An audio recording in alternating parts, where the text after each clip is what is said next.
El sol es va acomiadant, però fa una tarda preciosa. Nosaltres aprofitarem les poques hores de llum que ens queden per portar a terme una nova aventura.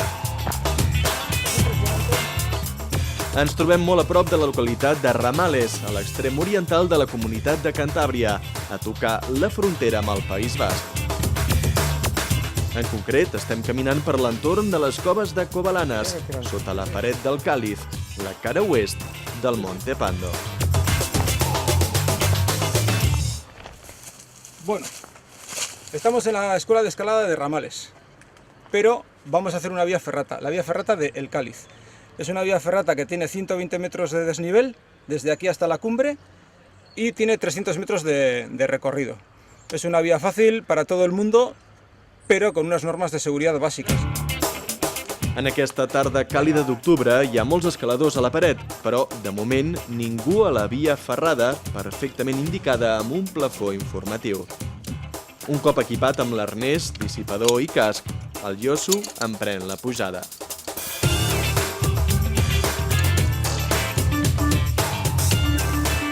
Ya veis que está perfectamente asegurado, no hay ningún problema aquí. Mosquetón para un lado y mosquetón para el otro. Està perfecte.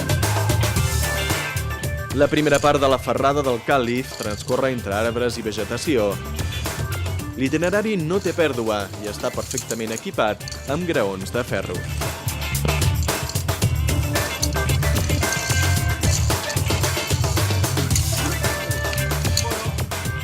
Como veis, es una vía muy nueva, con un material muy bueno. Ya veis que hay anclajes químicos, cables de acero inoxidable, con pernillos de acero inoxidable, perfectamente asegurada para cualquier persona que quiera meterse a la pared y que no sea escalador y tener cierta seguridad. Després d'aquest primer tram comença una part més vertical. Abans, però, passem pel costat d'un parell de balmes que foraden la roca. Bueno, como os habréis dado cuenta, estamos en una zona de caliza, hay muchas cuevas, pues unas poco profundas y luego otras bastante profundas. El sol ja s'ha amagat. Mentrestant, el Yosu comença a pujar per aquesta sèrie de graons verticals, ben junts un de l'altre. Digamos que está un poco sobreprotegido, pero bueno, para gente que no tenga mucha práctica, pues bueno, pues más garantía de seguridad. ¿Qué vamos a hacer?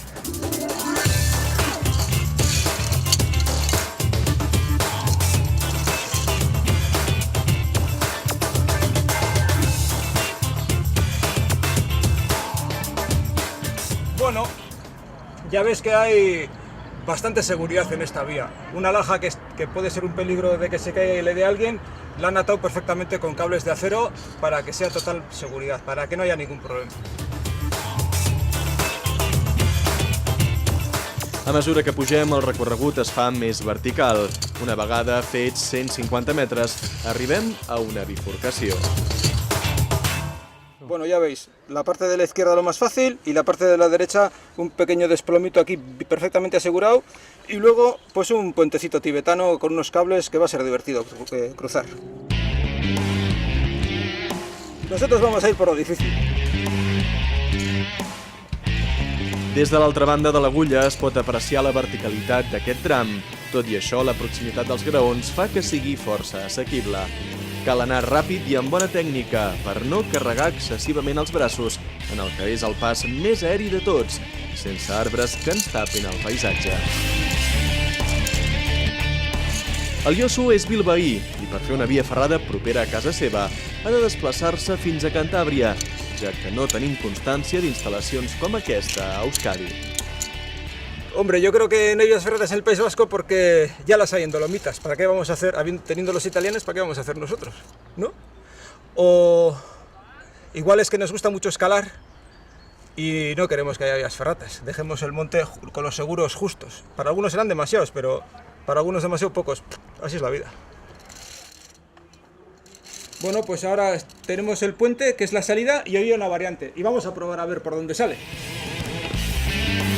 El que fa la variant és enfilar-se encara més amunt, en direcció al cim d'aquesta petita i estreta agulla. Bueno, este es el final de la variante, pero ahora vamos a bajar para hacer el puente tibetano y salir por aquella vía de ahí. Des d'aquí dalt es tenen unes vistes precioses de la penya de la Busta i el Pico San Vicente. Però s'està fent fosc i no ens podem entretenir massa. Venga, nos vamos al puente. Uns 10 metres més avall hi ha la gran atracció de la Ferrada, un pont de mico que li dona el toc de gràcia final. Bueno, aquí con la cuerda floja, pero fácil porque voy agarrado.